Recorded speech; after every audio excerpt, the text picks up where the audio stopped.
it was a miracle that we got her back. Uh, Very fortunate. Unlike, like you say, over 100 still in there. You can imagine how many people that affects. Parents, brothers, sisters, close friends, family and friends in general. That's a lot of people. A lot of people affected by 139 people held hostage. Um, for us, the nightmare is over, but for everybody else, it's a long, continuous nightmare. Uh, you're always hoping for some news. You're worried every day of other news. You just pray and hope for as much as you can. Um,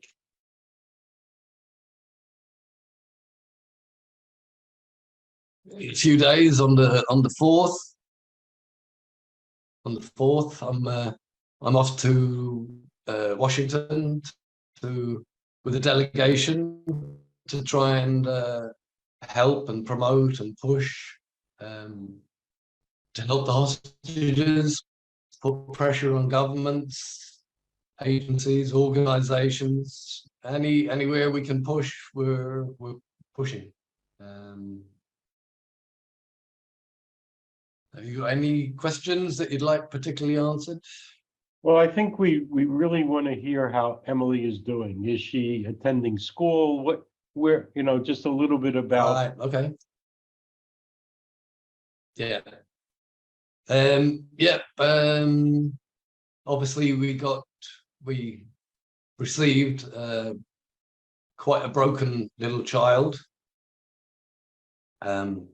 Like I say, 50 days in the hands of those terrorists is not pleasant for anyone, never mind an 8-year-old child.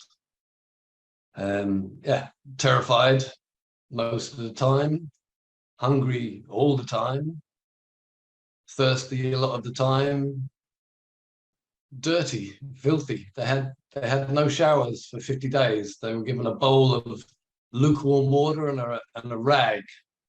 We call it a cat's lick. It was awful. They had to be very, very, very quiet, like no talking above a whisper, or they would be threatened literally with a knife.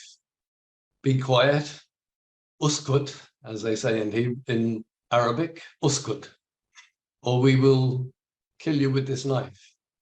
To children, women, nice. But she survived it. She got out. We were very, very grateful to everyone involved that helped. It took a while, a few days, maybe a couple of weeks for her voice to come back, because she was still afraid to raise her voice in the slightest. She's not full volume yet, but she's getting close. She plays a lot now. We bring her to lots of therapies in lots of different ways to help her. Horses, she lost all her power, all her control, all her confidence. So we're bringing her horse riding. If you can imagine, you're sitting on this massive beast, and you're controlling it. It sort of raises you up, raises your confidence again. Lots and lots of other stuff. Singing again to help her project her voice a bit more now. Acting, all things to just build her up, let's say. But even with all that, she's doing amazingly well. We couldn't have hoped or imagined that she would be recovering this quickly. Children, they're so resilient. It's unbelievable. Like I think of them as a balloon, and after going through all this, throw the balloon to the floor, it will either bounce or burst. Well, thankfully she didn't burst. She's bounced right back up. Amazing. She's a very, very strong character and always has been. She had a very tragic life. She already lost her mother when she was 2.5. And she's learned to cope with adversity and tragedy. Well, unfortunately, she's grown up way too early and had too many life experiences. Does she ask at all about the remaining hostages? Does she speak about that at all? Sorry, again, please? Does she ask about the remaining hostages? Does she ask about how they're doing or refer to them at all? Yeah, she asks. She was she was in a group of 5. There was her friend Hila that she went to stay over with one night, Hila's mother Raya, and 2 other hostages, one other from the kibbutz, Itai, and the Asian girl, Noah. And they were together from the day of capture until they released Emily and Hila together.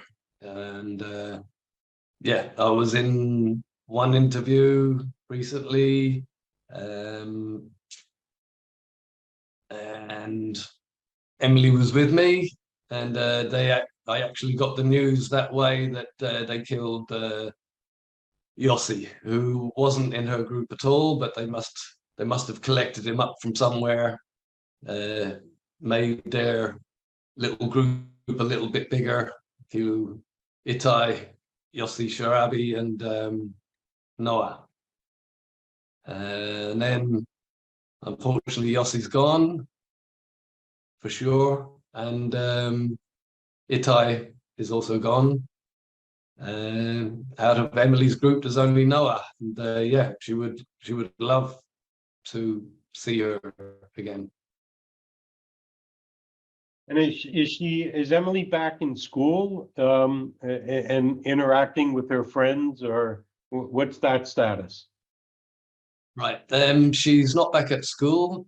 We are refugees still, and we will be for many years. I don't know where I'm going to be in 3 months' time or 6 months' time. So I don't want to keep putting her in a school, making new friends, breaking her away from that. It's unstable. It's not good for her. So she gets Zoom at the moment, plus all the activity therapies that we do with her. And every second weekend, we go down to the Dead Sea, where all the kibbutz Be'eri is based. It's Hotel David. It's a fantastic place.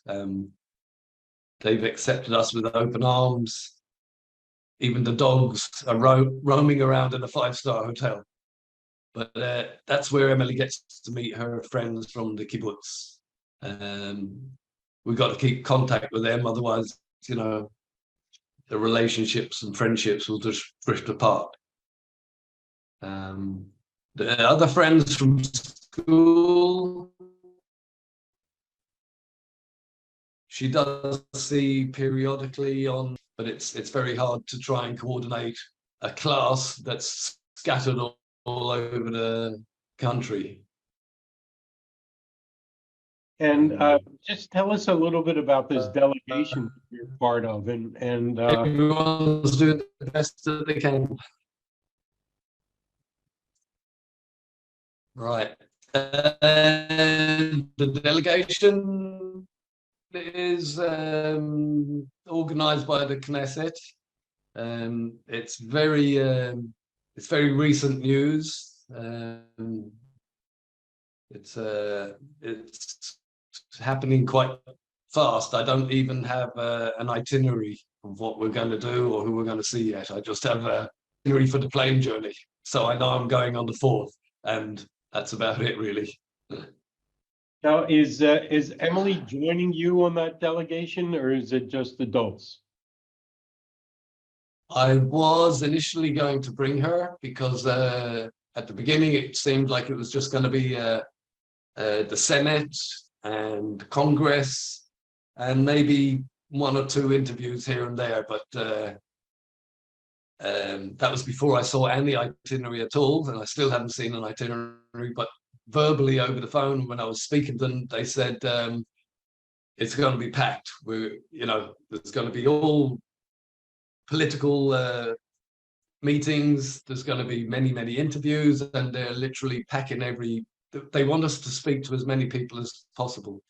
Now, the great thing about it is there's me. I'm Catholic, born a Catholic.